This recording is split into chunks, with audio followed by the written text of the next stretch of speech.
ओम शांति।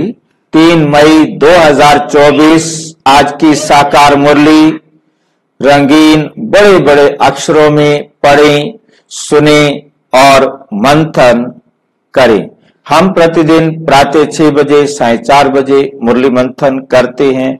आप सभी भी यदि इस मुरली मंथन में जुड़ना चाहते हैं तो इसी वीडियो के डिस्क्रिप्शन बॉक्स में लिंक दिया हुआ है, वहां से आप जुड़ सकते हैं। यदि आपको नहीं मिल पा रहा है तो आप इसी में सामने जो वीडियो देख रहे हैं उसी में नीचे व्हाट्सएप नंबर दिखाई दे रहा है, वहां से आप रिक्वेस्ट भेज सकते हैं। हम आपके पास लिंक भेज देंगे, तभी आप हमारे साथी बन सकते हैं। और यदि किसी कारण से इस समय आप नहीं जुड़ पाते हैं, 4 बजे भी 6 बजे भी, तो आप बाद में जब भी वीडियो देखते हैं बहुत ध्यान से देखें। कोई भी बात आपको अस्पष्ट लगती है तो आप अवश्य व्हाट्सएप पर लिख करके भेजेंगे। आपका सुझाव, आपका विचार हम अगले समय में मुरली मंथन के अंदर जोड़ देंगे ताकि सबको उसका साथ, उसका लाभ मिल सके। ओम शांति। आज की मुरली का सार। मीठा मीठा बाबा कहते, मीठे बच्चे इस दुख दाम को जीते जी तलाक दे दो। बताओ, सवेरे सवेरे आते ही बाबा क्या कहता है? तलाक दे दो। कितनी बड़ी मुश्किल से तो ये मकान बनाया था, ये परिवार सजाया था, ये दुनिया बनाई थी। बड़ी मुश्किल से हम दिल लगाने की कोशिश कर रहे थे और बाबा क्या कहता है? तलाक दे दो। क्यों दे दें भाई तलाक? क्योंकि तुम्हें अब सुखधाम जाना है। सुखधाम जाने का क्या मतलब है? कि अब इस दुख धाम का अंत निश्चित है। जब डिसाइड कर लिया, जब समझ में आ गया ये मकान खंडर हो गया है, अब इसको गिराना है, इसकी जगह पर नया बनाना है, तो पुराने मकान से प्यार रहेगा? ऑटोमेटिक प्यार खत्म हो जाएगा। ऑटोमेटिक प्यार खत्म हो जाएगा। डॉक्टर ने कह दिया ये कुछ थोड़ी देर का मेहमान है, ले जाओ घर, इसको सेवा कर लो जो कर सकते हो। अब उससे प्यार रहेगा? नहीं रहेगा। मतलब उससे प्यार खत्म। जिसने जाना है, जाने वाला है, उससे क्या प्यार करना। अब मकान को हम सफेदी नहीं कराएंगे, ठीक ढंग से सफाई भी नहीं रखेंगे। कुछ टूट रहा है, फूट रहा है तो फूटने दो। अब इसने टूटना ही तो है। तो इसलिए बाबा हमें समझा रहे हैं कि बच्चे अब ये दुनिया खत्म होने वाली है और इस दुनिया का कुछ भी तुम्हारे साथ जाने वाला नहीं है। और जाना है तुम्हारे साथ, वो अब अपने अंदर इकट्ठा करो। घर जाने की तैयारी करो। छुट्टी होने वाली है, घर जाना है तो क्या क्या लेकर के जाना है ये बुद्धि में रख के, क्योंकि अब तुम्हें सुख धाम जाना है। तो सुख धाम में क्या क्या लेके जाना है वो अपने अंदर इकट्ठा करो। वो अपने साथ ले जाने वाला सामान क्या करो? इकट्ठा करो। ओम शांति। आज की मुरली का प्रश्न। बाप बच्चों को कौन सी एक छोटी सी मेहनत बताते हैं? बड़ी बात नहीं बताते, बस कहते इतनी छोटी सी मेहनत करो, ज्यादा नहीं। छोटी सी मेहनत क्या है? वो छोटी सी मेहनत बाबा कहते बच्चे काम महाशत्रु है, इस पर विजय प्राप्त करो।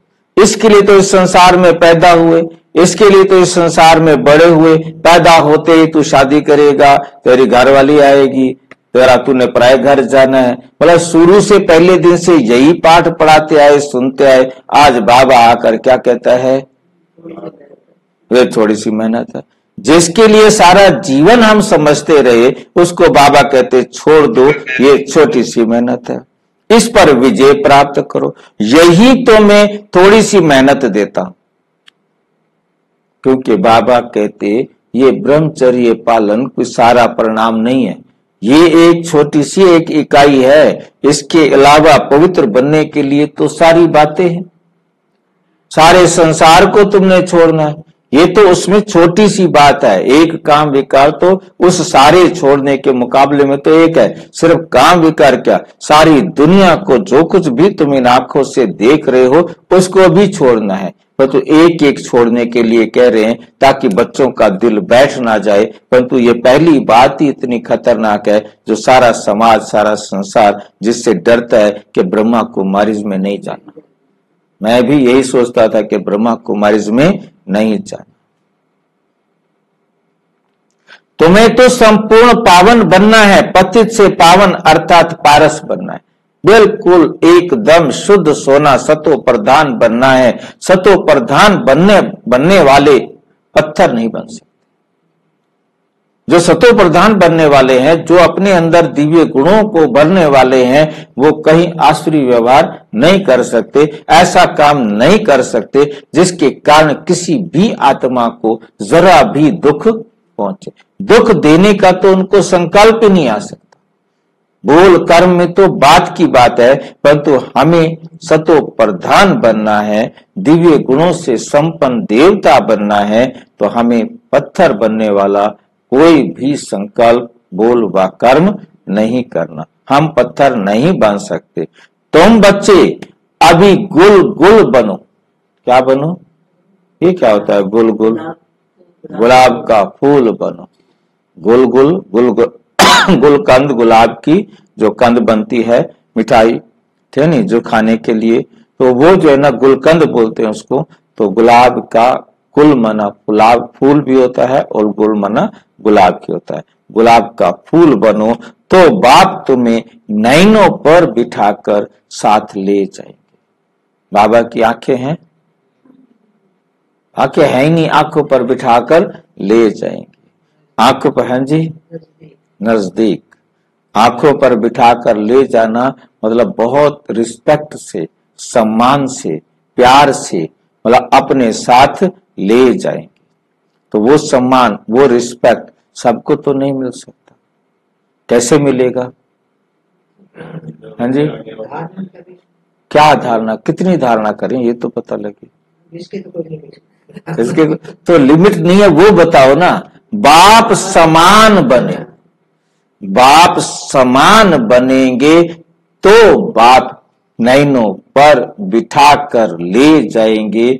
जो बाप समान नहीं बनेंगे उनको देख के क्या करना, आते रहेंगे पीछे पीछे।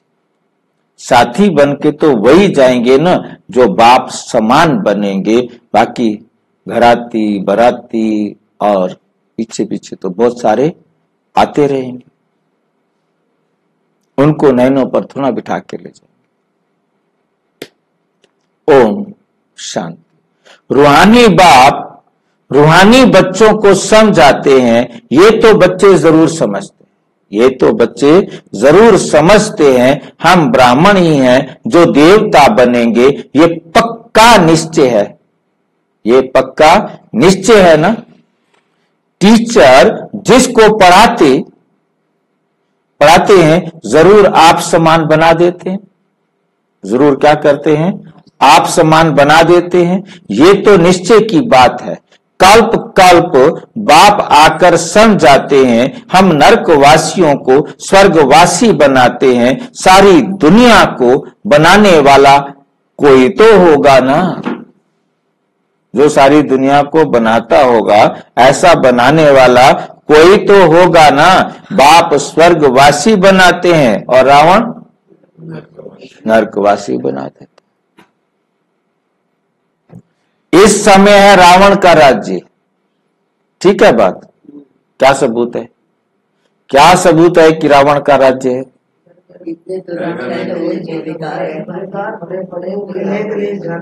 नहीं सबूत उदाहरण जी,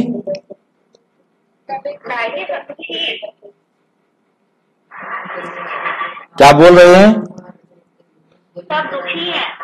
तो दुखी होने का मतलब कि रावण का राज्य होता है।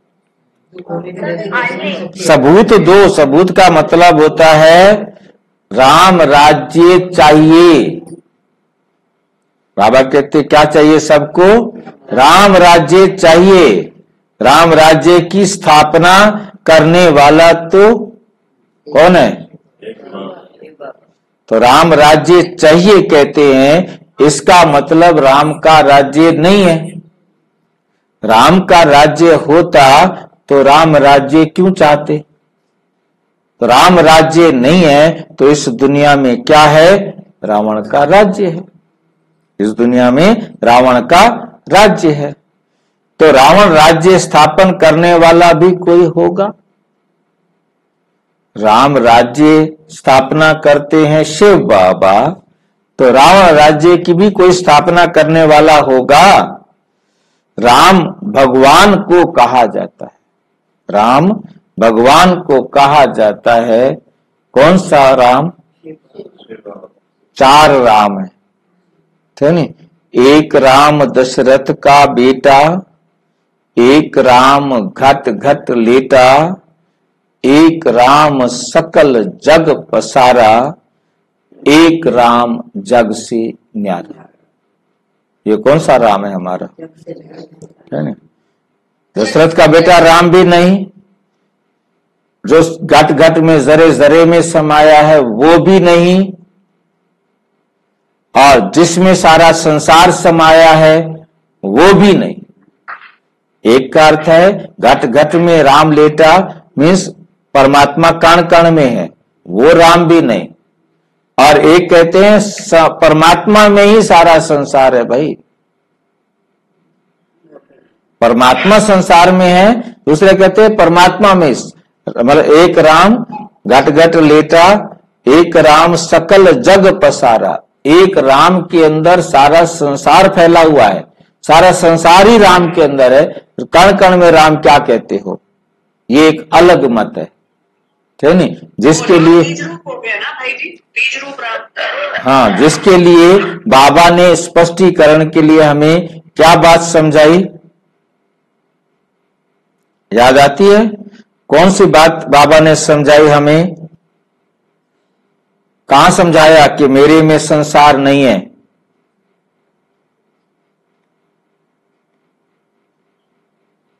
कहां पर समझाया? याद आ रहा है कि नहीं आ रहा?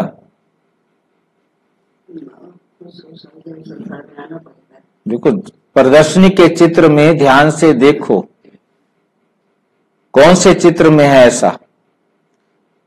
किसकी बुद्धि में आता है? ऐसा भी कोई चित्र है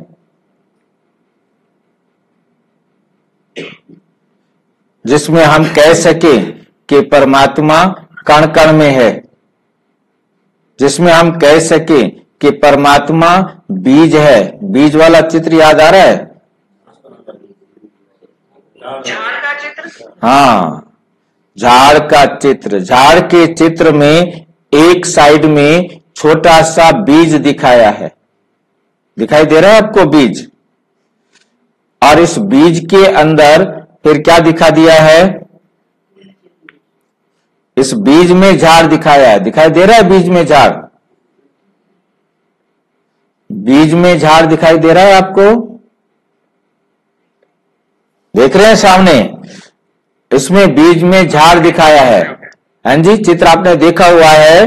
अविनाशी बीज रूप परमात्मा शिव सृष्टि रूपी कल्प वृक्ष के आदि मध्य अंत को जानने वाला है, ना कि उसके अंदर झाड़ है। झाड़ को बनाया है परमात्मा कहते मेरे अंदर सारे सृष्टि के आदि मध्य अंत का ज्ञान है, ना कि मेरे अंदर सारा झाड़ है। उन्होंने कह दिया एक राम सकल जग पसारा, मतलब सारा संसार राम के अंदर ही है, परंतु चौथा राम है जो इस जग से न्यारा, मतलब इस जग से न्यारा है। उस जैसा इस संसार में कोई होता ही नहीं, इसलिए उसका नाम रूप क्या है? न्यारा है। ये बात हमें बहुत अच्छी तरह से समझनी है। भगवान को कहा जाता है भगवान नई दुनिया स्थापन करते हैं। ज्ञान तो बहुत सहज है, बाबा कहते हैं ज्ञान तो बहुत सहज है, कोई बड़ी बात नहीं है, क्योंकि कायदा है ना। कायदा तो सहज होता है हमेशा, पहली क्लास के बच्चे को याद हो जाता है, नया नया है उसको भी याद हो जाता है। बाद में इसके अंदर जो लिख रखा है, बाद में जो समझा रखा है, उसको समझने के लिए मेहनत की जरूरत होती है।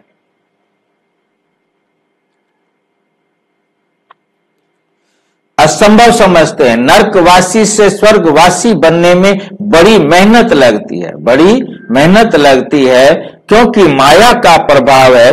कितने बड़े बड़े मकान 50 मंजिल 100 मंजिल के बनाते हैं, स्वर्ग में कोई इतनी मंजिल नहीं होती है, आजकल यहां ही बनाते रहते हैं। तुम समझते हो सतयुग में ऐसा मकान नहीं होते जैसे यहां बनाते हैं। बाप खुद समझाते हैं, इतना छोटा झाड़, कितना छोटा झाड़ होता है, कितना छोटा झाड़ होता है सतयुग में।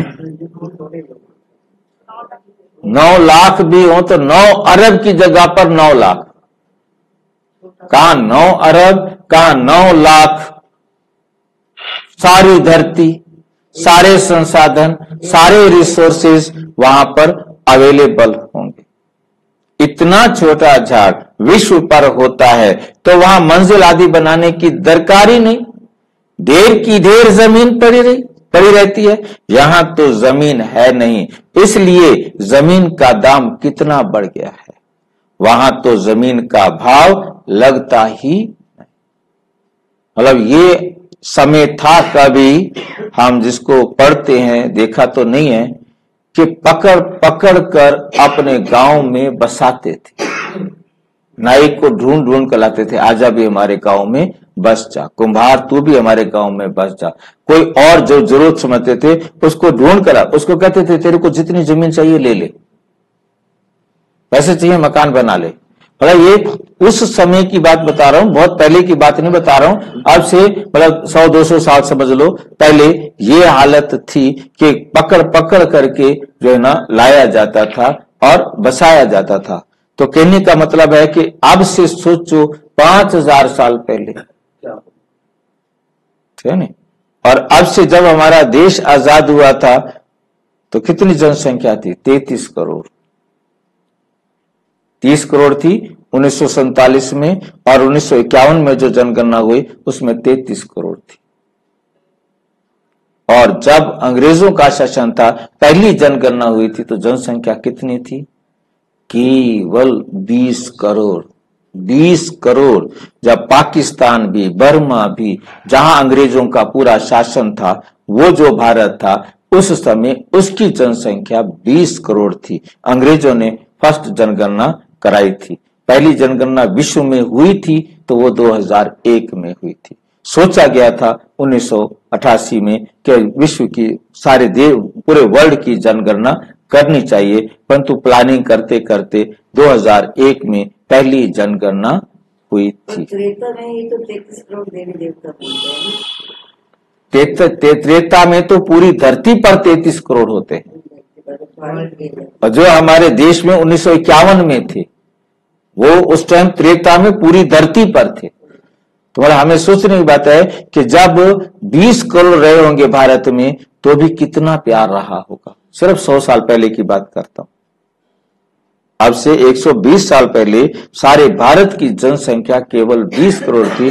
पकड़ पकड़ कर अपने पास रहने के लिए उनको सब कुछ देते थे। हाँ, बचपन तो हमारा बहुत अच्छा था। मतलब कहने का मतलब ये है कि सबका अच्छा होता है। मतलब मैं सिर्फ बुद्धि में, लड़ाई झगड़े तो हुए, लड़ाई झगड़े तो अब से 500 साल पहले भी हुए, 1000 साल पहले भी हुए, और 2000 साल पहले भी हुए। मैं उसकी बात नहीं कर रहा हूं, परंतु बात यह आती है कि जो गांव होता था जहां रहते थे लोग, वो कहते थे आ जाओ, एक पंडित को पकड़ कर लाते थे, आचार्य को पकड़ कर लाते थे, बड़ा ब्राह्मण, मतलब कोई तो होना चाहिए, उनको पकड़ पकड़ कर लाते थे, काम कराने वाला कोई चाहिए। गांव एक परिवार ही होता था। ये तो हम भी अपने माँ बापों से सुनते थे। हाँ, हमने दी थी ये जमीन में, बस जा। मतलब कहने वाला मैं ज्यादा टाइम पहले की बात नहीं कर रहा हूं, मतलब मैं वही आपके सामने बात कर रहा हूं।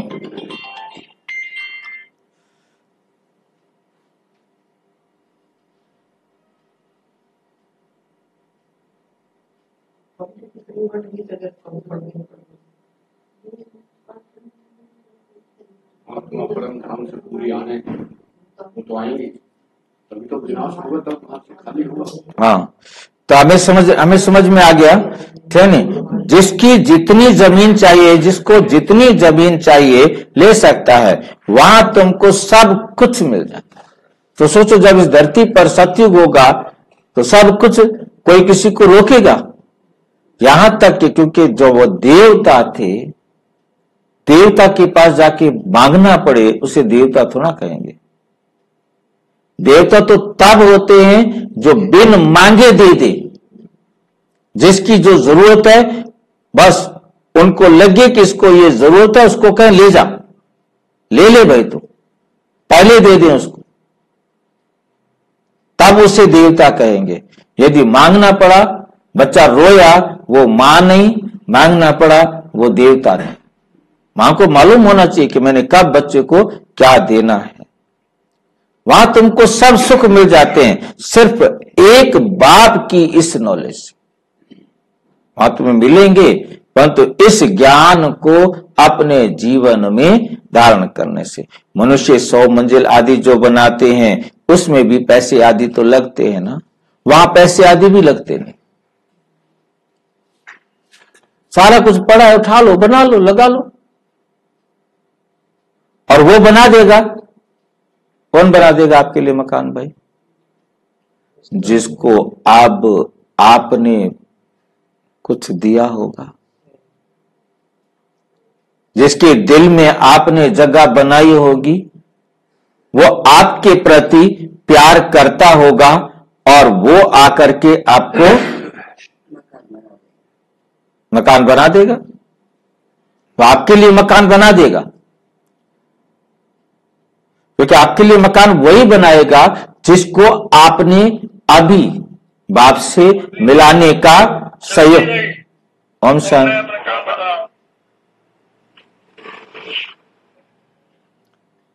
वही बनाएगा मकान आपके लिए जो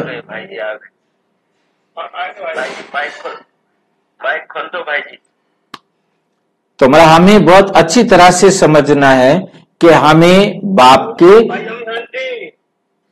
ओम शांति। तो उसके बाद क्या होता है कि मेन हमें बहुत अच्छी तरह से समझना है कि हमें सहयोग वही देगा, वही हमारे संबंध संपर्क में आएगा जिसके प्रति हमने प्यार दिया होगा। ठीक है ना? वो प्यार का रिटर्न करने के लिए प्यार देगा, स्नेह देगा, सहयोग देगा। वहां पैसे आदि लगते ही नहीं, अथाह धन रहता है, पैसे का कदर नहीं। ढेर पैसे होंगे तो क्या करेंगे? क्या करेंगे वहां पैसों का? सोने हीरे मोतियों के महल आदि बनाते हैं, रेत की तरह पड़ा हुआ है, मिट्टी की तरह पड़ा हुआ है, पत्थर की तरह पड़ा हुआ है, उठा उठा के लगा लो। सारा का सारा हीरे जवाहरात सोने वही पड़े होंगे, आप सब उसी प्रकार से लगाएंगे, पर तो हर एक को मिलेगा उतना, वो उठाएगा उतना, यूज करेगा उतना जितना उसका पार्ट है, रोल है। वहां आ ही नहीं सकता, ज्यादा ले नहीं सकता। महल आदि बना देते हैं। अभी तुम बच्चों को कितनी समझ मिली है? समझ और बेसमझ की ही बात है। कब हम समझ होती है हमारे पास? जब सतयुग में होते हैं। कब बेसमझ बनते हैं? जब कलयुग में होते हैं। ये बात हमें कब पता लगती है कि हम समझ से बेसमझ हुए? संगम पर पता लगती है। बाबा दिखाता है, देखो ये समझ है और ये बेसमझ है। जब तक बाबा आके ना दिखाए समझ क्या है और बेसमझ क्या है, बाबा आकर समझ देता है, तब हमें पता लगता है कि हम कितने बेसमझ थे। तो संगम युग पर आकर बाबा हमें दोनों दिखाते हैं, सतो बुद्धि और तमो बुद्धि। सतो प्रधान स्वर्ग के मालिक, तमो गुणी बुद्धि नरक के मालिक। ये तो स्वर्ग नहीं है, ये है रौरव नरक। बहुत दुखी हैं, इसलिए पुकारते हैं भगवान को, फिर भूल जाते हैं। पुकारते हैं फिर भगवान को क्या होता है? भूल जाते हैं। पुकारते सारे हैं, कितना माथा मारते हैं।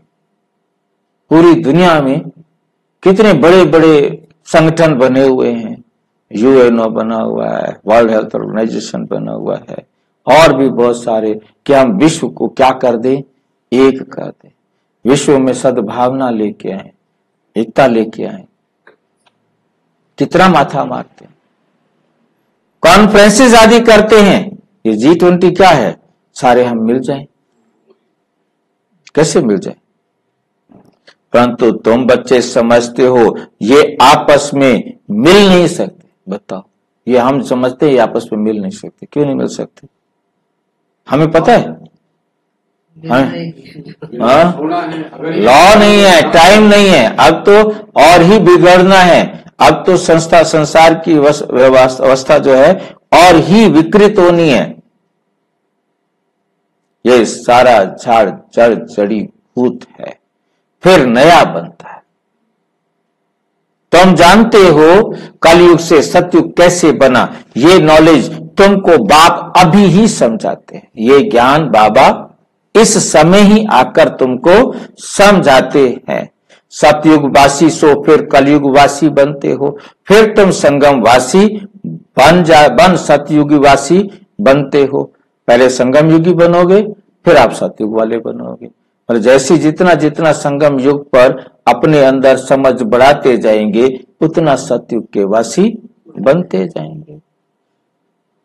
नहीं कहेंगे इतने सब सतयुग में जाएंगे, नहीं। जो सच्ची सत्यनारायण की कथा सुनेंगे वही स्वर्ग में जाएंगे। दुनिया में जो अवेलेबल है वो क्या है, जिसको दुनिया पढ़ती है वो क्या है, वो है सत्य। उस किताब के ऊपर ऊपर पहले पेज पर लिखा हुआ है सत्य नारायण कथा का महत्व। सत्यनारायण कथा व्रत कथा नहीं लिखा, व्रत कथा का महत्व।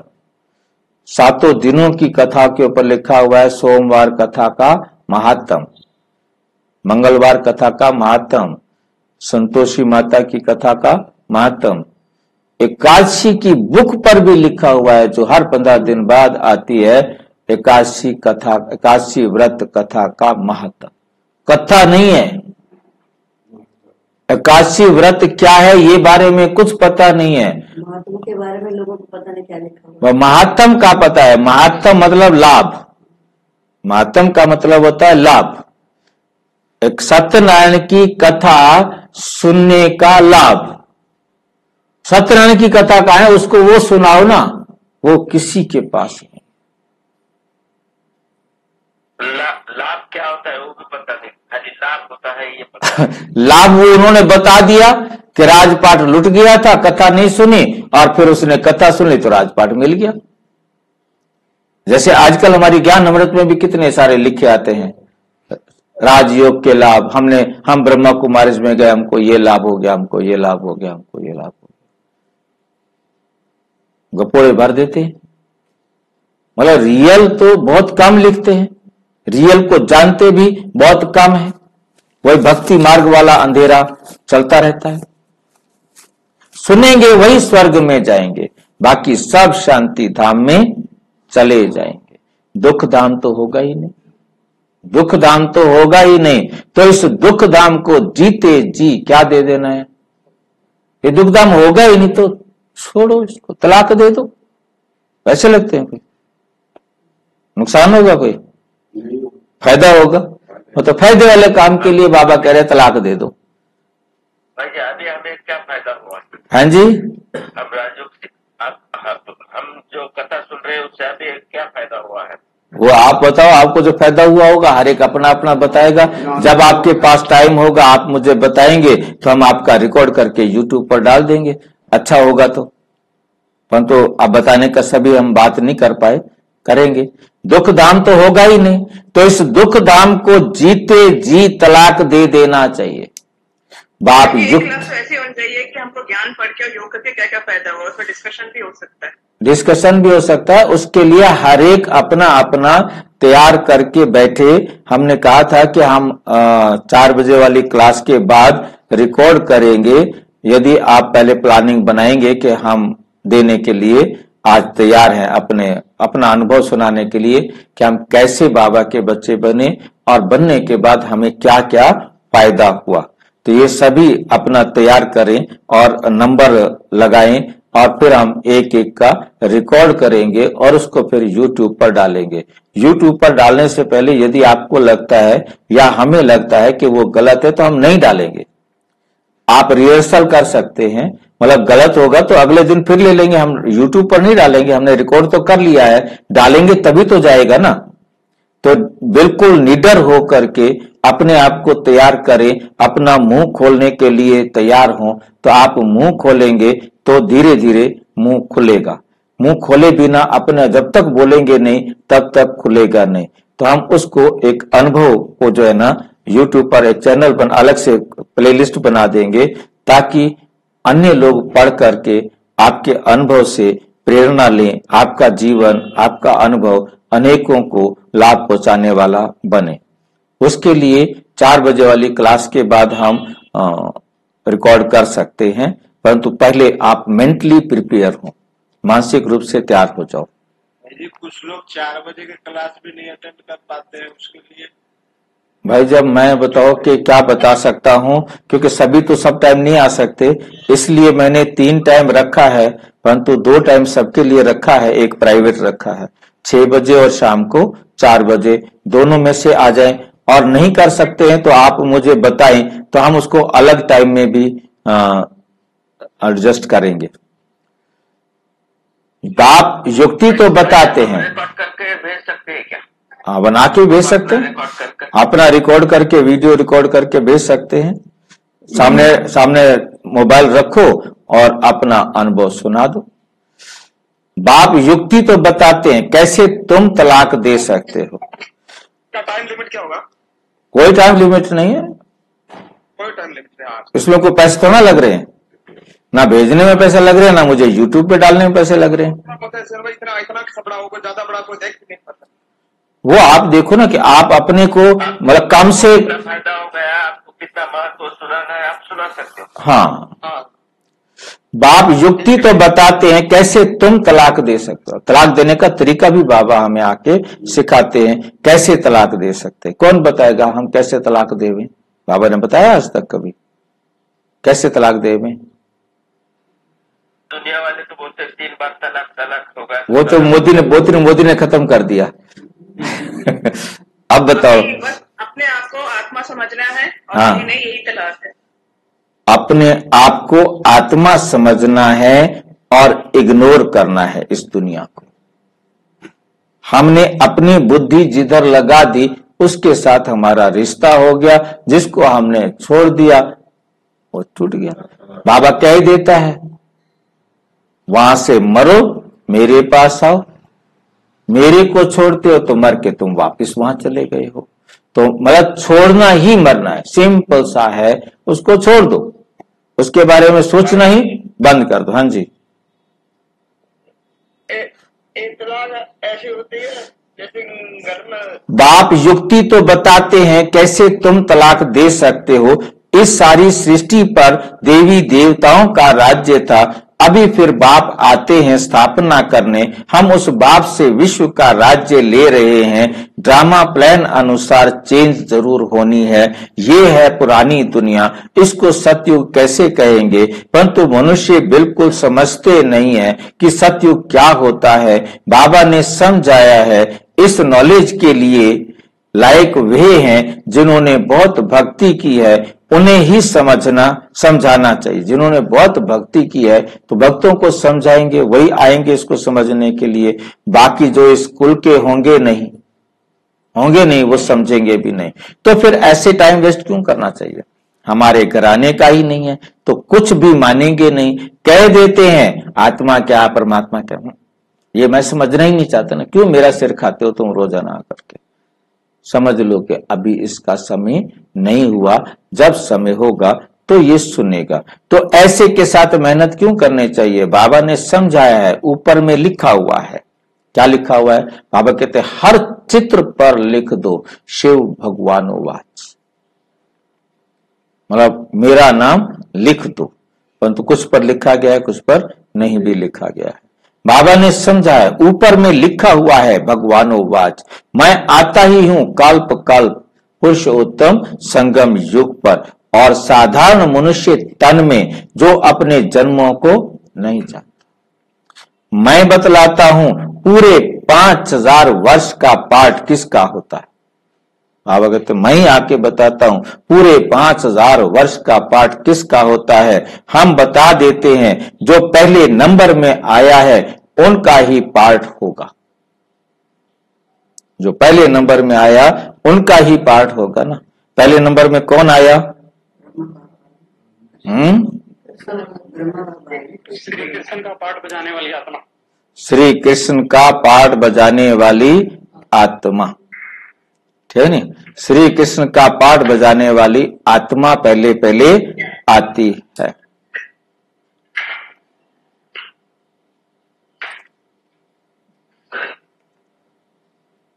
कृष्ण की आत्मा कब आती है? हाँ जी, संगम पर आती है। संगम के शिव बाबा आते, हाँ जी, शिव बाबा आते ही श्री कृष्ण की आत्मा आती। शिव बाबा आते हैं तो श्री कृष्ण की आत्मा आती है। अब यहां हम देखेंगे, संगम के सतयुग पे आज हम थोड़ा ध्यान से, बाद में आप देख पाएंगे, इस टाइम आप देख तो नहीं पाएंगे।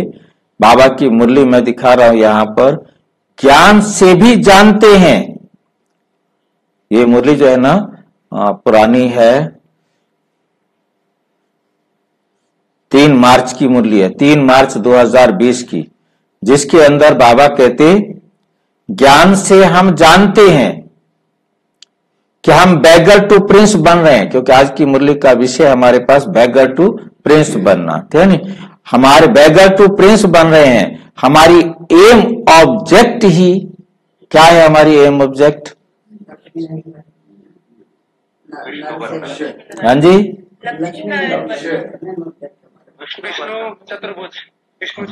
मुझे इतने आपको, क्योंकि मेरी समझ में था कि इतना ही आप बताएंगे, परंतु ये मुरली मैं इसलिए निकाल के लाया हूं। इस मुरली में बाबा ने हमारा लक्ष्य दिया है राधे कृष्ण बनना। नहीं, लक्ष्मी नारायण नहीं बनना, विष्णु नहीं बनना, छोड़ दिया।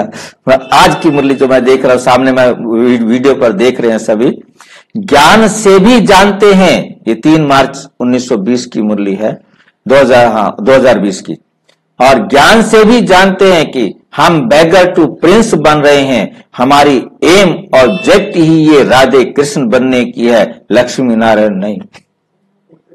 काट दिया, लक्ष्मी नारायण नहीं, राधे कृष्ण।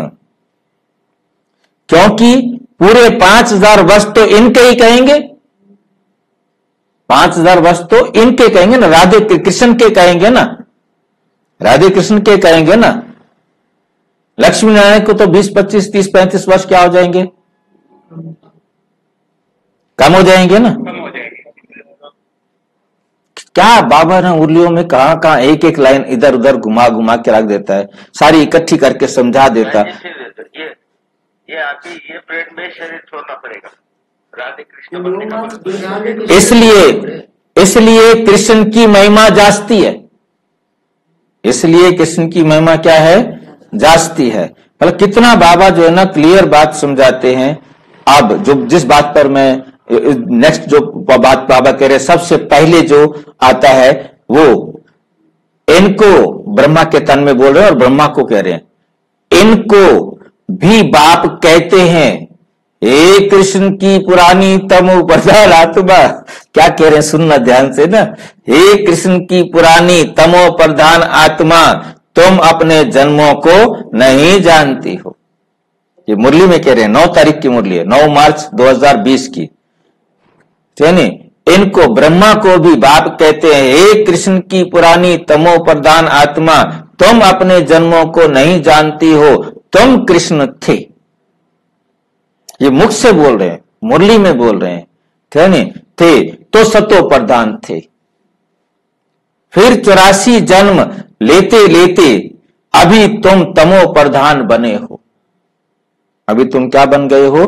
तमो प्रधान बने हो। भिन्न भिन्न नाम तुम्हारे पड़े हैं, अभी तुम्हारा नाम ब्रह्मा रखा है। अभी तुम्हारा नाम क्या रखा है? ब्रह्मा। उसी के शरीर से उसको बता रहे हैं। ये तो 1920 उससे पहले 30 नहीं 2020 की मुरली। हाँ जी, पहले बता तो चुके 36 मतलब ये मैं मुरली बाबा की बात स्पष्ट कर रहा हूँ कि बाबा तुम्हारा नाम ब्रह्मा रखा है। हाँ। मैंने कहा कि आज मैं ब्रह्मा रखा है। हाँ, नहीं इसीलिए रखा है। हाँ भाई जी, हाँ जी, जब बाबा ब्रह्मादम ने बैठ के मुरली चलाए तब उनको पता तो नहीं लगता, वो तो बाद में ही पढ़ते हैं। नहीं नहीं नहीं, वो साथ साथ सुनते थे, वो साथ रहते थे। बाबा कहते मैं सुनाता तुम्हें हूं, ये बीच में सुन रहता है क्योंकि इसका कान नजदीक है, इसका कान नजदीक है, ये तुम्हारे से पहले इतना पहले सुन लेता है। सुनाता मैं तुम्हें हूं, ये बीच में दलाल है ना, इसको दलाली मिल जाती है। तो बाबा को ब्रह्मा बाबा कब कहा? 1920 के बाद, उससे पहले दे रखा है बाबा ने? पहले कहा मेरे भाई, ये मुरली 2020 की है, मैं ये बता रहा हूं पहले जो कहा वो हमारा कहना हो जाएगा, दादियों का कहना हो जाएगा, पर तो ये तो बाबा का कहना है ना, मुरली दिखा रहा हूं सामने, मुरली सामने मिल रही है ना, तो हमें उसको समझना है। मैं इसलिए प्रमाण दे रहा हूं, मतलब ढूंढा मैंने क्योंकि ये मुरली दिखाई जाए तो ब्रह्मा सो विष्णु व श्री कृष्ण बनेगा। कितनी वंडरफुल लाइन है ये मुरली, मैं यहां पर सामने स्क्रीन पर देख रहे हो, तो नहीं तुम्हारा नाम ब्रह्मा रखा और ब्रह्मा सो विष्णु व श्री कृष्ण बनेगा। बात एक ही है, ब्रह्मा सो विष्णु, विष्णु सो ब्रह्मा, मतलब विष्णु का मतलब कृष्ण ही है। विष्णु बनना माना कृष्ण बनना, ये बात बाबा यहां कहना चाह रहे हैं। तो हमें समझ में आ गया होगा जो बात मैं आपको बताना चाह रहा था, ठीक है नहीं। तो इसके बाद हमारे पास आ जाता है श्री कृष्ण की महिमा भी गाते हैं। फर्स्ट प्रिंस, फर्स्ट प्रिंस उन्हें कहा जाता है क्योंकि कृष्ण ही सबसे पहले जन्म लेता है, कृष्ण से पहले कोई और जन्म नहीं ले सकता। एक और भी मैंने यहां पर निकाली थी, वो भी मुरली मैं आपको दिखा देता हूं। नहीं, ये मुरली है, वो तो है, वो तो ठीक है, वो तो हो गया।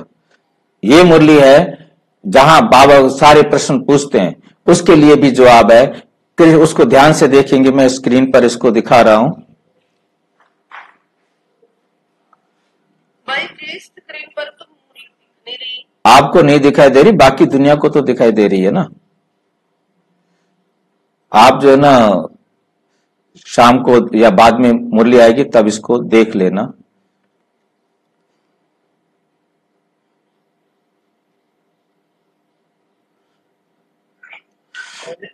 अब मुरली में पागल, प्लीज ध्यान से सुनिए। कृष्ण जब है तब थोड़े पतित भी रहते हैं, जब वे बिल्कुल खलास हो जाते हैं तब वे गद्दी पर बैठते। क्लियर हो रहा है? कृष्ण जब हैं तब थोड़े पतित भी रहते हैं, जब वे बिल्कुल खलास हो जाते हैं, पतित बिल्कुल नहीं रहता कोई भी, तब वो गद्दी पर बैठते हैं, अपना राज्य ले लेते हैं, तब ही उनका संवत शुरू होता है, तब ही उनका संवत शुरू होता है। ये मुरली है जो चली थी, जो मैंने नोट करके रखी है, वह है 30 अगस्त 2016। मैं डेट यहां मुरली की भी सामने दिखाई दे रही है, तो 30 अगस्त 2016। तो सोचो कि जब वो यहां रहता है तो घर तो सबने एक साथ जाना है, पतित भी साथ में जाएंगे, कृष्ण की आत्मा भी घर जाएगी, वहां जाने के बाद तो सारा भूलेगी ना। यदि वो यहीं बैठे बैठे राजगद्दी पर बैठ जाए तो उसे सारा याद है, घर गए बिना भूलेगा ही नहीं। तो इसलिए पावन आत्माएं भी, पतित आत्माएं भी सारी घर जाती हैं, वापिस आकर जब अपने शरीर को पहनकर खड़ी होती है तब 1-1 शुरू होता है, नया संवत शुरू होता है। बहुत बढ़िया भाई साहब, बहुत और अगली मुरली इसके अंदर जोड़ रहा हूं, कृष्ण को रिसीव करने वाले मां बाप भी पहले से चाहिए ना। कितनी स्पष्ट लाइन है ना, कृष्ण को रिसीव करने वाले मां बाप भी पहले से चाहिए ना, फिर सब अच्छे अच्छे रहेंगे। पहले कब चाहिए? पति दुनिया में चाहिए ना, बाद में सारे अच्छे अच्छे रहेंगे, बाकी चले जाएंगे, तभी उसको स्वर्ग कहा जाएगा। तुम कृष्ण को रिसीव करने वाले रहेंगे, भल तुम्हारा 6 जन्म होगा, कितनी क्लियर लाइन है। विकास हाँ, तुम्हारा जो रिसीव करने वाले माँ बाप हैं उनका भल तुम्हारा छी जन्म होगा, क्योंकि रावण राज्य है ना। शुद्ध जन्म तो हो ना सके, शुद्ध जन्म तो हो ना सके। ये मुरली है 14 अक्टूबर 2020 की, 14/10/2020 की मुरली है। तो बड़ा क्लियर बाबा ने, जब भ्रष्टाचारी सब खत्म हो जाते हैं तब कृष्ण का जन्म होता है, तब तक बदली सदली होती रहेगी। ये मुरली है 14/10। उसी मुरली में, सेम मुरली के अंदर बाबा एक लाइन ये भी बोल रहा है, एक लाइन ये भी बोल रहा है। तो अब ये विरोधी बातें एक ही मुरली में बाबा कह रहा है। क्यों कह रहा है, क्यों कह रहा है? जो मुझे याद आता है कि कृष्ण ने मिट्टी खा ली, दिखाते हैं कृष्ण ने मिट्टी खा ली। मां ने कहा कि मुंह खोल, तो मुंह खोला तो 3 लोग थे। अब 3 लोग देखने के बाद वो बेहोश हो गई। फिर जाके कृष्ण उसको प्यार करता है, वो कहती है मां, भूल जाती है। एकदम बात को कहकर ये भुलाने वाली कला उसके पास है, वो इसलिए ऐसी बात भी साथ में कह देता है। तो हमें बहुत अच्छी तरह से समझ में आ गया होगा। 2020 में आपको ये बात ख्याल में नहीं आई थी क्या, जब आपने पहली बार पढ़ा था 20,000? आया ना भाई जी, आया ना, तभी तो मैंने मुरली वो वीडियोस बनाए थे, मतलब तभी मैंने वीडियोस बनाए, नहीं तो क्या जरूरत थी मुझे बनाने की। तो मुझे समझ में आया तभी मैंने वीडियो बनाया, तभी मैंने कहा कि कृष्ण का जन्म हो चुका है। हाँ भाई जी ने पहले ही काफी टाइम पहले से क्लैरिफाई किया हुआ। मैंने तो ये, अब मेरे को अपने याद है, मैंने 1996-97 में कह दिया था कि कृष्ण का जन्म हो चुका है, जो मुझे समझ में आया था मुरलियों में से। तो श्री कृष्ण की महिमा भी गाते हैं, फर्स्ट प्रिंस ऑफ सतयुग। वही फिर 84 जन्म के बाद क्या होगा, फर्स्ट बैगर, और बैगर से प्रिंस एक ही सेकंड में बनता है। ये भी बात हमें समझ में आई। जब हम संपूर्ण संसार से एकदम विरक्त हो जाते हैं, वो लास्ट सेकंड ही हमारा बैगर बनने का होता है, कंप्लीट बैगर बनने का। बाकी हम पुरुषार्थी बैगर हैं, परंतु कंप्लीट बैगर तो तभी बनते हैं जब रिजल्ट डिक्लेयर होता है। डॉक्टर तो तभी बनते हैं जब रिजल्ट डिक्लेयर होता है। संकल्प स्थिति ना, जहां संकल्प ही नहीं है, जहां कोई चीज मेरी है ही नहीं। और बैगर बनने के बाद क्या बनते हैं, प्रिंस। ये भी भाग्य सिर्फ कृष्ण को मिलता है या कृष्ण के साथ जन्म लेने वाली आत्माओं को मिलता है, बाकियों को तो नहीं मिलेगा। बाकी तो शरीर छोड़ करके घर जाएंगे, वापिस अपने पार्ट बजाने के लिए रोल पर आएंगे। ये भी भाग्य कृष्ण को मिलता है। जैसे ही वो संपूर्ण बना, विष्णु बना, और विष्णु बनते ही कृष्ण के रूप में गर्भ में प्रवेश, वो 1 सेकंड का क्लिक, वहीं का वहीं, बैगर टू प्रिंस 1 सेकंड में। और हम बैगर बनेंगे जब घर जाना होगा, और वापिस आएंगे जितना बन के गए होंगे। हमें बैगर टू प्रिंस नहीं कह सकते। मतलब ये बहुत सोचने वाली बात है कि अभी हमारा शरीर छूट जाए, हम कृष्ण के साथ जन्म लें, तब तो हम तुरंत बन जाएंगे, परंतु नहीं तो कुछ देर परम धाम विश्राम करने के बाद आएंगे। फिर प्रिंस टू बैगर 5000 साल लगेंगे। तो तुम समझते हो, ये बात हमें समझ में आ रही है अभी, पर ये बात उनको नहीं मालूम था, फिर भी उनको जन्म मिल गया कृष्ण जैसा। जिनको पता नहीं था उनको मिल गया, पर हमें पता लगा हमें पता लग गया, हमें जन्म नहीं मिल रहा है। जिनको नहीं पता था उनको मिल गया है। उनको भी पता था, वो हमारे से समझदार थे, परंतु वो कैसे समझाते, उनका पाठ समझाने में नहीं था। ब्रह्मा बाबा को मालूम था कि मैं शरीर छोड़ूंगा और मैं क्या बनूंगा, विष्णु कृष्ण बनूंगा, परंतु जितना जितना बाबा उनको समझाना चाहते थे, जैसे समझाना चाहते थे, राज उतना ही खोलना था ना। और ये चित्र देखो, ब्रह्मा बाबा के सामने के शिव बाबा ने ये चित्र बनाए है ना, कि कमल का फूल भी दिखाया और कृष्ण को भी दिखाया।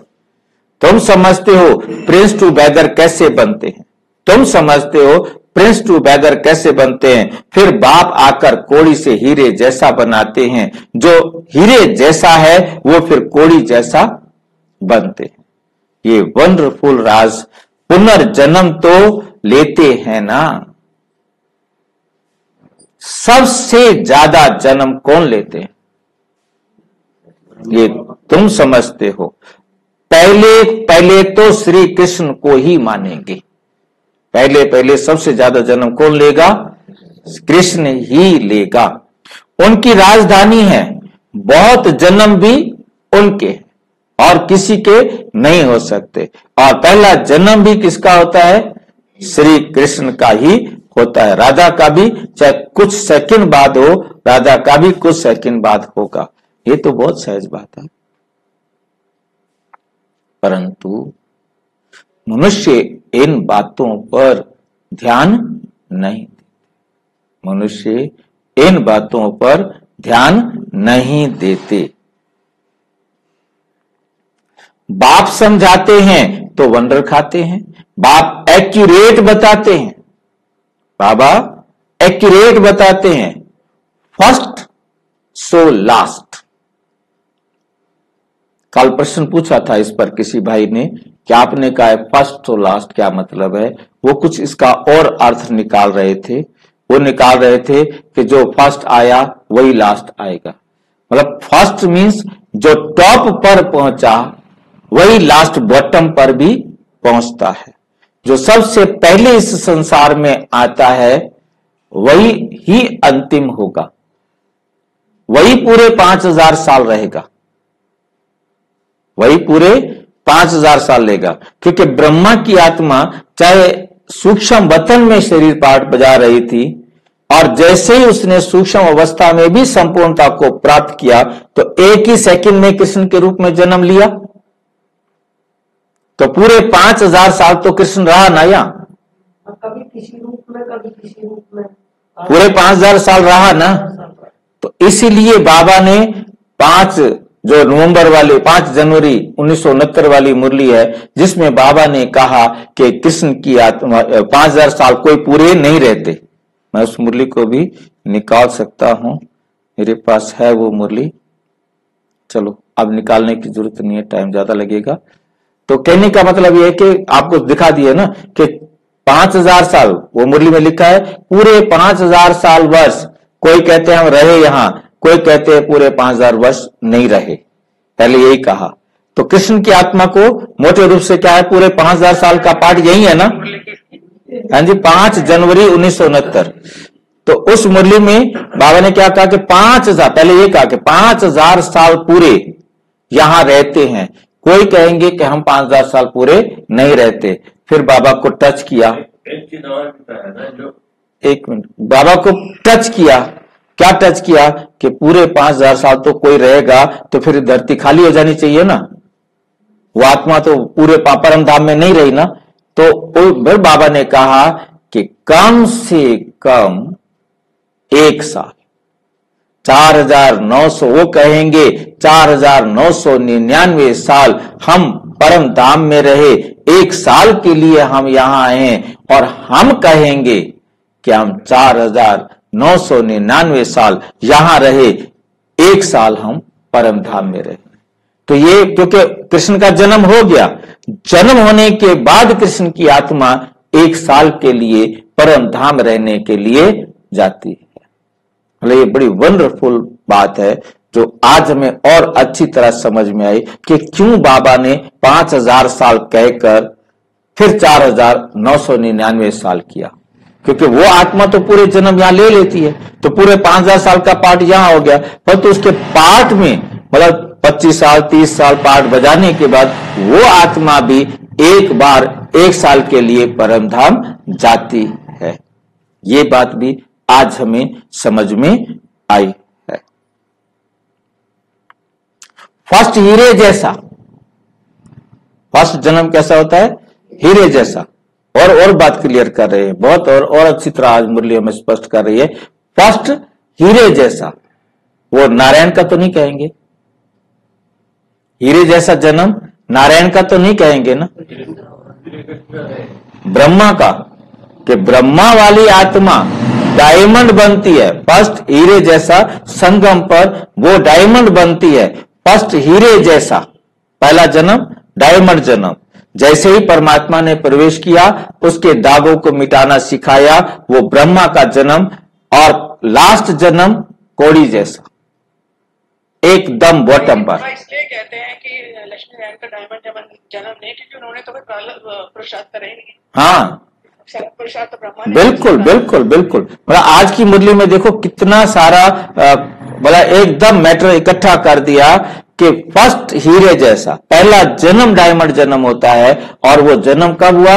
जब शिव बाबा ने ब्रह्मा तन में प्रवेश किया और हीरा जन्म शुरू हुआ, अपना एक एक दाग मिटा के संपूर्ण बन के कृष्ण के रूप में, फर्स्ट प्रिंस के रूप में जन्म लिया। और लास्ट जन्म में वो कोड़ी जैसा, फिर हीरे जैसा बनना है, पावन बनना है।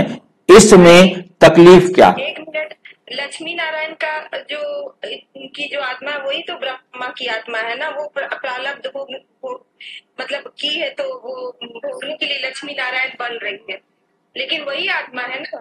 हाँ, आत्मा तो एक ही है। तो वो मतलब वो कहा जाता आत्मा का जन्म हुआ तो डायमंड जन्म हुआ। आत्मा का जन्म नहीं होता, आत्मा ने शरीर में प्रवेश किया। हाँ।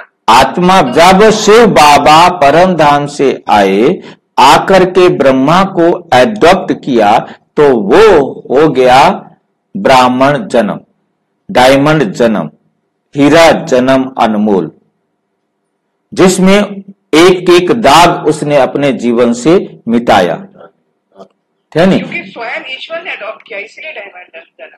हाँ, उन्होंने वही तो सिखा सकता। कहते शिव बाबा कहते मेरे सिवाय कोई अपने दाग मिटाने की विधि सिखा ही नहीं सकता ना, मैं आकर तुम्हें अपने एक एक दाग को मिटाने की विधि सिखाता हूं, जिससे तुम फिर क्या बन जाते हो? बैगर टू प्रिंस बनते हो।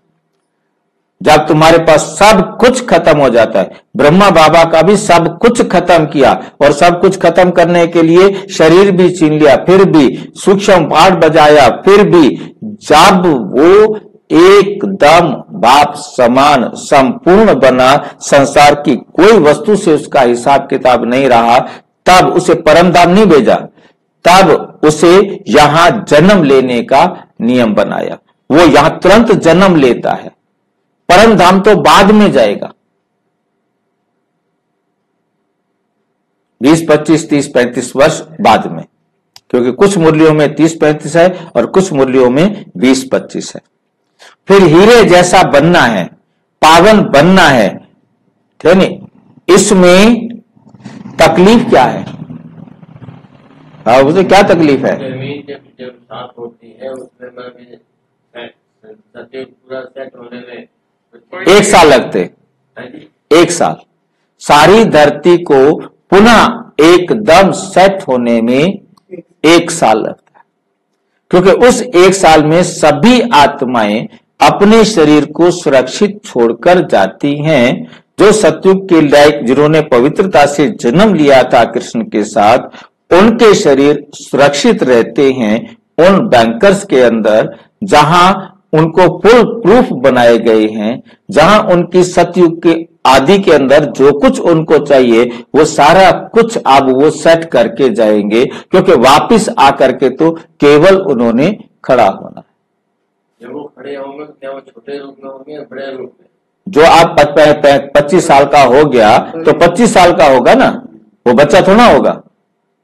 वो 25 साल का होगा, कोई 30 साल का होगा, कोई 20 साल का होगा, कोई 22 साल का होगा, 15 साल का होगा, कोई 18 साल का होगा, और हो सकता है छोटे भी हों, पर तो उन छोटों को पालेगा कौन? क्योंकि वहां जो आएंगे उनको ये नहीं मालूम होगा कि हमारे माँ बाप भाई बहन कौन है। ये भी मुरली में कौन है, कहाँ है, भाई जी, लोग कहाँ बनेंगे?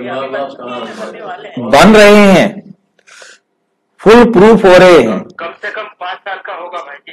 कौन? यहाँ भी स्कूल में 5 साल की लिए जाती है। अब 2 मैं नहीं कह सकता क्या होगा, पर इतना तो होगा ना कि वो अपने आप को संभाल सके, अपने आप को, क्योंकि बच्चा पैदा होता हुआ बच्चा कोई आके कैसे एक साल तक, क्योंकि उसे योग के बारे में ये ज्ञान समझो आप अभी मिल रहा है, जब इसके पहले मिला होता तो कोई सुनाने वाला पहले होता था ना, पहले कोई सुनाने वाला नहीं, इसका मतलब ये ज्ञान अभी मिल रहा है। जो भी है बाबा जब जिस राज को खोलना होता है उसी टाइम ही बाबा राज खोलता है, तो हमें भी आज अच्छी तरह समझ में आ रहा है। तकलीफ क्या है, बाबा कहते पारलौकिक बाप ऑर्डिनेंस निकालते। क्या ऑर्डिनेंस निकाला है? काम महाशत्रु है, काम महाशत्रु है, क्योंकि इस पर विजय पाएंगे तभी हम बेगर टू प्रिंस बन सकेंगे, बेगर टू प्रिंस बन सकेंगे। ओम शांति। तुम पतित हो, पतित किससे बने हो? विकार में जाने से। बुलाते भी हैं पतित पावन आओ, क्योंकि बाप तो एवर पारस बुद्धि है, वे कभी पत्थर बुद्धि नहीं बनते। शिव बाबा कभी भी पत्थर बुद्धि नहीं बनते। देवताएं तो बहुत होते हैं, परंतु मनुष्य कुछ भी समझते नहीं। क्रिश्चियन लोग कहते हैं क्राइस्ट से 3000 साल पहले पैराडाइज था, वे फिर भी पिछाड़ी क्यों आए ना? तो उनकी ताकत है, उनसे ही सब सीखने जाते हैं, क्योंकि उन्हों को फ्रेश बुद्धि है, वृद्धि भी उन्हों की है। सतो रजो तमो में आते हैं ना। तुम जानते हो सब कुछ विलायत से ही सीखते हैं, ये भी तुम जानते हो। सतयुग में महल आदि बनने में कोई टाइम नहीं लगेगा। एक की बुद्धि में आया फिर वृद्धि होती जाती है, एक बनाकर फिर ढेर बनाते जाते हैं। बना रहे हैं ढेर के ढेर, एक बनेगा, सारे क्या बना रहे? फुल प्रूफ बना रहे हैं। अब उनके फुल प्रूफ को चोट लगेगी तभी तो और अच्छी तरह बनाएंगे ना।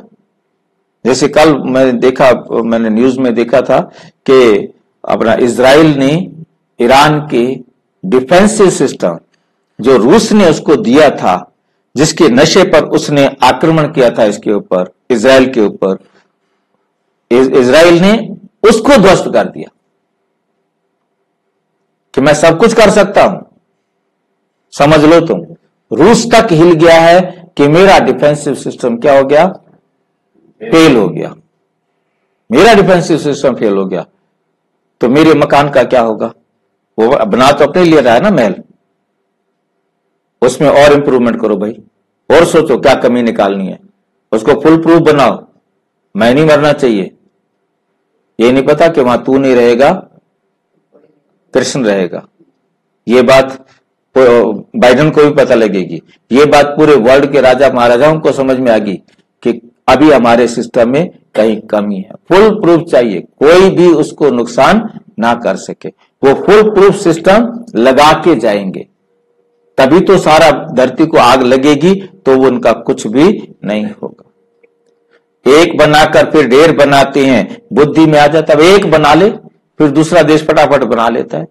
टेक्नोलॉजी तुरंत समझ में आ जाती है। साइंस वालों की बुद्धि तुम्हारे पास ऊंच हो जाती है, क्योंकि वो तुम्हारे संपर्क में आ गए ना, तो उनकी बुद्धि क्या हो जाती है? ऊंच हो जाती है। कैसे ऊंच हो जाती है?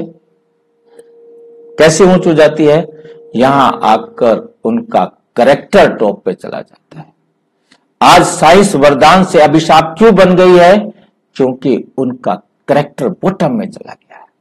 इसलिए साइंस के साधन जहां सुख देने वाले हैं, उससे ज्यादा क्या बन गए हैं? दुख देने वाले बन गए हैं। तो जब साइंस के साधन कैरेक्टर से जुड़ जाएंगे, बाबा की श्रीमत से जुड़ जाएंगे, तो वो जो भी बनाएंगे वो सबको सुख देने वाली होगी, उससे किसी को भी दुख पहुंच नहीं सकता। झट महल बनाते रहेंगे, यहां मकान व मंदिर बनाने में 12 मास लग जाते हैं, वहां तो इंजीनियर आदि सब होशियार होते हैं। वो है ही गोल्डन एज। पत्थर आदि तो होंगे ही नहीं, पत्थर तो होंगे ही नहीं। अभी तुम बैठे हो, ख्याल करते हो हम ये पुराना शरीर छोड़ेंगे, फिर घर में जाएंगे, वहां से फिर सतयुग में योग बल से जन्म लेंगे। अब देखो फिर बात को गोलमोल करके घुमा दिया। हम जाएंगे फिर सतयुग में योग बल से जन्म लेंगे। कैसे लेंगे? नयों को खुश करना शुरू। और थोड़ी सी बात थोड़ी सी बात, और हर प्रकार के आत्मा को संतुष्ट करना, ये बाबा का वंडरफुल राज है। बच्चों को खुशी क्यों नहीं होती, चिंतन क्यों नहीं चलता? जो मोस्ट सर्विसेबल बच्चे हैं उन्हों का चिंतन जरूर चलता होगा। जैसे बैरिस्ट्री पास करते हैं तो बुद्धि में चलता है ना, हम ये करेंगे ये करेंगे। तुम भी समझते हो हम ये शरीर छोड़ जाकर ये बनेंगे। याद से ही तुम्हारी आयु वृद्धि को पाएगी। अभी तो बेहद बाप के बच्चे हैं, ये ग्रेड बहुत ऊंची है, ये ग्रेड बहुत ऊंची है। तुम ईश्वरीय परिवार के हो, उनका कोई और संबंध नहीं है, उनका कोई और संबंध नहीं। भाई बहन से भी ऊंचा चढ़ा दिया है, भाई बहन से भी हमारा संबंध क्या हो गया है, ऊंचा। वो कौन सा संबंध है भाई बहन से भी ऊंचा? हाँ जी, भाई भाई आत्मा देखोगे, भाई भाई। अच्छा, ये ऊंचा है, और शरीर भाई बहन नीचा है, भाई भाई ऊंचा है। क्यों? शरीर देखोगे तो भाई बहन, क्योंकि हाँ, दृष्टि दोष आ जाता है। भाई भाई समझो, ये बहुत प्रैक्टिस करनी है। भाई का निवास कहाँ है? इस तख्त पर अकाल तख्त आत्मा रहती है। ये तख्त सभी आत्माओं के सड़ गए, ये तख्त ही सभी आत्माओं के क्या है, सड़ गए। सबसे जास्ती तुम्हारा तख्त सड़ गया। दिखना चाहिए, आत्मा ना चमकनी चाहिए सब तब तो नहीं, ये बात तो आपने सुनी नहीं, जो खतरनाक बात, पर सबसे ज्यादा तख्त तो हमारा सड़ गया है। हम सामने बैठे, हमारी मुसीबत, अब सामने बैठ के गलती है हमारी क्या? हम ही डांट रहा है ज्यादा, उनको उनका तख्त नहीं सड़ा, हमारा तख्त सबसे ज्यादा सड़ गया है। बच्चे बड़े हुए ना, सबसे जास्ती तुम्हारा तख्त सड़ गया है। बताओ, सामने बैठने का फायदा ही है। मेरे बच्चों के विश्वास, आत्मा इस तख्त पर विराजमान होती है, भ्रुकुटी के बीच में क्या है, ये बुद्धि से समझने की बातें हैं। आत्मा बिल्कुल सूक्ष्म स्टार मिसल है। बाप भी कहते हैं मैं भी बिंदु हूं, मैं फिर तुमसे बड़ा थोड़े ही हूं। तुम जानते हो हम शिव बाबा की संतान हैं, अब बाप से वर्षा लेना है, इसलिए अपने को भाई भाई आत्मा समझो। बाप तुमको सन्मुख पढ़ा रहे हैं, आगे चल और कशिश होती जाएगी। ये विघ्न भी ड्रामा अनुसार पढ़ते हैं। अभी बाप कहते हैं तुमको पतित नहीं होना है, ये ऑर्डिनेंस है। अब तो और ही तमो प्रधान बन पड़े हैं, विकार बिगड़ रह नहीं सकते हैं। जैसे गवर्नमेंट कहती है शराब नहीं पियो, तो शराब के बिगड़ रह नहीं सकते। जैसे बंद होती है ना शराब, ऑर्डर हो गया कल से शराब बंद, आज सारे सबके घर शराब से फुल। कल से शराब मिल ही नहीं है, कम से कम 2-4 महीने का जितना बजट है वो भर के तो रख ले। में ये तो पागल प्रधानमंत्री बना दिया, मुख्यमंत्री बना दिया, जैसे बंसीलाल ने किया। और फिर क्या होता है, ज्यादा शराब बिकती है, ज्यादा घरों में आपकी सप्लाई हो जाती है, घर बैठे आपको मिल जाएगी। बस आप फोन पर बता दो, आपके घर वो शराब पहुंच जाएगी। एरिया है वो सबसे ज्यादा। हाँ, शराब तो शराब बिगड़ रह नहीं सकते, फिर उनको ही शराब पिलाई, डायरेक्शन देते हैं, फलानी जगह पांव सहित गिर जाओ, बस गिर जाते हैं। कितना नुकसान होता है। तुम यहां बैठे बैठे विश्व का मालिक बनते हो, वे फिर वहां बैठे बैठे बम छोड़ते हैं और सारे विश्व के विनाश के लिए। कैसे चटा बेटी है, चटा बेटी कहते हैं, कुश्ती पहलवान लड़ते हैं ना, कभी वो ऊपर तो कभी वो नीचे, ऊपर नीचे, इसको चटा बेटी कहते हैं। तुम यहाँ बैठे बैठे बाप को याद करते हो, विश्व के मालिक बन जाते हो। कैसे भी करके बाप को याद जरूर करना है। इसमें हठ योग करने व आसन आदि लगाने की भी बात नहीं है। बाबा कोई भी तकलीफ नहीं देते हैं, कैसे भी बैठो, सिर्फ तुम याद करो कि हम मोस्ट बिलवेड प्यारे बच्चे, मोस्ट बिलवेड प्यारे बच्चे। तुमको बादशाही ऐसे मिलती है जैसे मक्खन से बाल। सत्यु की रजाई तुम्हें कैसे मिल जाती है, जैसे मक्खन से बाल बड़े आराम से निकल आता है, ऐसे तुम्हें पता ही नहीं चलता रजाई। कहां भी बैठो, घूमो फिरो, बाप को याद करो। पवित्र होने बिगड़ जाएंगे कैसे, नहीं तो सजाएं खानी पड़ेंगी जब धर्मराज के पास जाएंगे और सबका हिसाब किताब चुकतू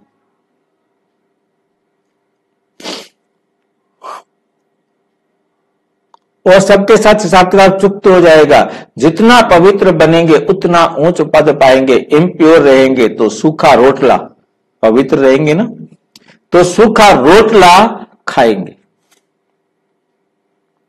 नहीं समझ में आई? इम्प्योर रहेंगे, पवित्र नहीं, इम्प्योर रहेंगे। यदि आप पवित्र बनेंगे तो फिर क्या खाएंगे?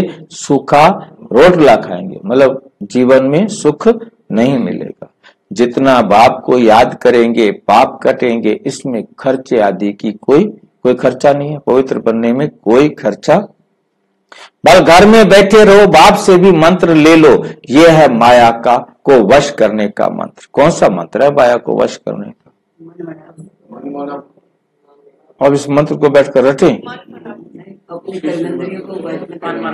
अब मन मना भाव मंत्र को रटे बैठकर। क्या मन मना भाव, मन मना भाव, मन मना भाव? हैं जी?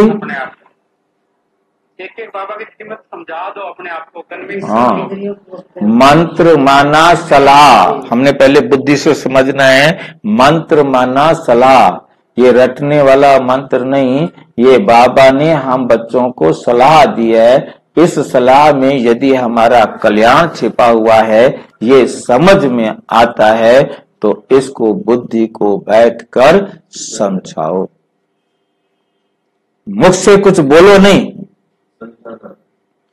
अलफ और बे बादशाही को याद करो। तुम समझते हो बाप को याद करने से हम सतो प्रधान बन जाएंगे, पाप कट जाएंगे। बाबा अपना अनुभव भी सुनाते हैं। ब्रह्मा बाबा अपना अनुभव भी सुनाते हैं। भोजन पर बैठता हूं, अच्छा हम बाबा को याद कर खाते हैं, फिर भूल जाते हैं, झट भूल जाते हैं। क्योंकि गाया जाता है जिनके मत्थे मामला,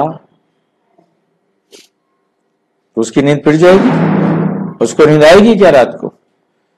फलाने की आत्मा बहुत सर्विस करती है, उनको याद करना है। सर्विसेबल बच्चों को बहुत प्यार करते हैं, तुमको भी कहते हैं। इस शरीर में जो आत्मा विराजमान है, इस शरीर में जो आत्मा विराजमान है, उनको याद करो। ब्रह्मा बाबा के लिए कह रहे, इनके शरीर में जो आत्मा विराजमान है उसको याद करो। शिव बाबा। या तुम आते किसके पास हो? शिव बाबा के पास होते। बाप वहां से नीचे आए हैं। तुम सबको कहते भी हो भगवान आया है, परंतु समझते नहीं, परंतु समझते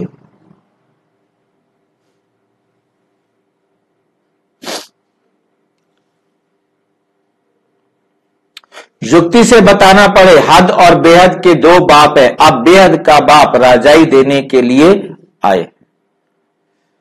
पुरानी दुनिया का विनाश भी सामने खड़ा है। एक धर्म की स्थापना, अनेक धर्मों का विनाश होता है। बाप कहते हैं माम एकम याद करो तो तुम्हारे पाप भस्म हो जाएंगे। ये योग अग्नि है जिससे तुम तमो प्रधान से सतो प्रधान बन जाएंगे। ये तरीका बाप ने ही बताया है।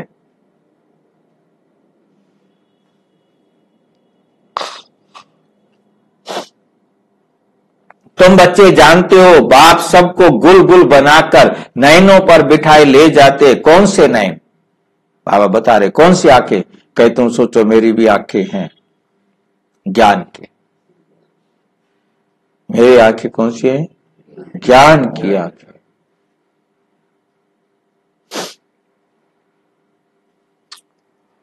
आत्माओं को ले जाते हैं, समझते हो जाना तो जरूर है। उनसे पहले क्यों ना बाप से वर्षा ले लेवे। जब जाना ही है तो वर्षा लेके जावे।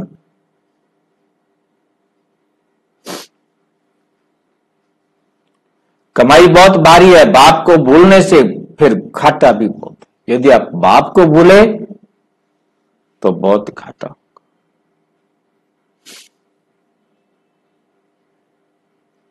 पक्के व्यापारी बनो। बाप को याद करने से ही आत्मा पवित्र बनेगी। फिर एक शरीर छोड़ दूसरा जाकर लेंगे। तो बाप कहते हैं मीठे मीठे बच्चों देही अभिमानी बनो, ये आदत पक्की डालनी पड़े, ये आदत पक्की डालनी पड़े। अपने को आत्मा समझ बाप से पढ़ते रहो तो बेड़ा पार हो जाएगा। शिवालय में चले जाएंगे। चंद्रकांत वेदांत में भी एक कथा है, बोट कैसे चलती है, नाव कैसे चलती है। बीच में उतरते हैं, धीरे धीरे कोई चीज दिल में खाने को लेने को होती है।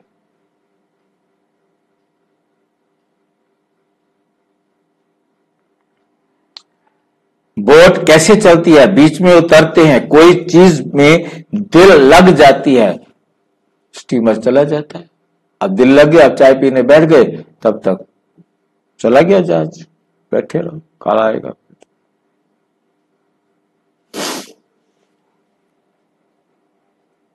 ये भक्ति मार्ग के शास्त्र फिर भी बनेंगे, तुम पढ़ेंगे, फिर जब आएंगे तो ये सब छोड़ देंगे। जब बाबा आएंगे फिर ये शास्त्र पढ़ना तुम सब छोड़ देंगे। बाप आते हैं सबको ले जाने, भारत का उत्थान और पतन कैसे होता है कितना क्लियर है। ये सांवरा और गोरा बनता है, ब्रह्मा सो विष्णु, विष्णु सो ब्रह्मा।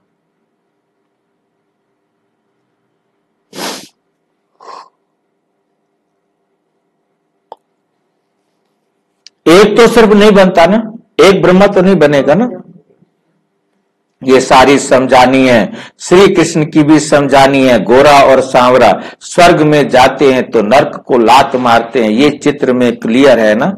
राजाई के चित्र भी तुम्हारे बनाए थे। अच्छा अच्छा, मीठे मीठे सिक्की लदे बच्चों प्रति माता पिता बाप दादा का याद प्यार और गुड मॉर्निंग। रूहानी बाप की रूहानी बच्चों को नमस्ते, हम रूहानी बच्चों की रूहानी बाप दादा को नमस्ते। धारणा के लिए मुख्य सार नंबर 1, बाप के ऑर्डिनेंस को पालन करना है। करने के लिए हम आत्मा भाई भाई हैं, हम आत्मा भाई भाई। भ्रिकुटी के बीच में हमारा निवास है, हम बेहद बाप के बच्चे हैं। हमारा ये ईश्वरीय परिवार है। इस स्मृति में रहना ते सहित देही अभिमानी बनना है। देही अभिमानी बनने की आदत डालनी है। जो 9 लाख आत्माएं जो शरीर छोड़ के जाएंगी सत्युग में आएंगी, वो सब क्या एक ही स्थान पर होंगी या अलग अलग? सारे एक ही जगह आ जाएंगे। वो सारे महल, सारी धरती एक खंड बन जाएगी, सारे महल एक ही धरती पर आ जाएंगे। बाबा रोज नया फरमान दे रहे हैं।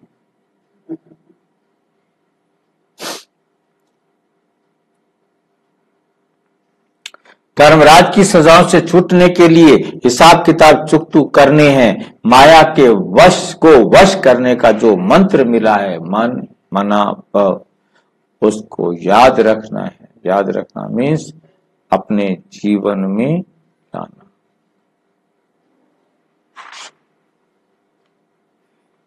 वरदान, बिंदी रूप में स्थित रहे, औरों को भी ड्रामा की बिंदी की स्मृति दिलाने वाले विघ्न विनाशक भाव। जो बच्चे किसी भी बात में क्वेश्चन मार्क नहीं करते, सदा बिंदी रूप में स्थित रहे, हर कार्य में औरों को भी ड्रामा की बिंदी स्मृति में दिलाते हैं, उन्हें ही विघ्न विनाशक कहा जाता है।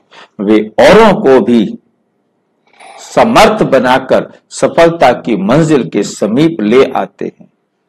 वे हद की सफलता, वो है हद की सफलता की प्राप्ति को देख खुश नहीं होते, लेकिन बेहद की सफलता सदा एक रस, एक श्रेष्ठ स्थिति में स्थित रहते हैं। वे अपनी सफलता की स्व स्थिति से असफलता को भी परिवर्तन कर देते हैं। स्लोगन है, दुनिया दुआएं लो, दुआएं दो, तो बहुत जल्दी माया जीत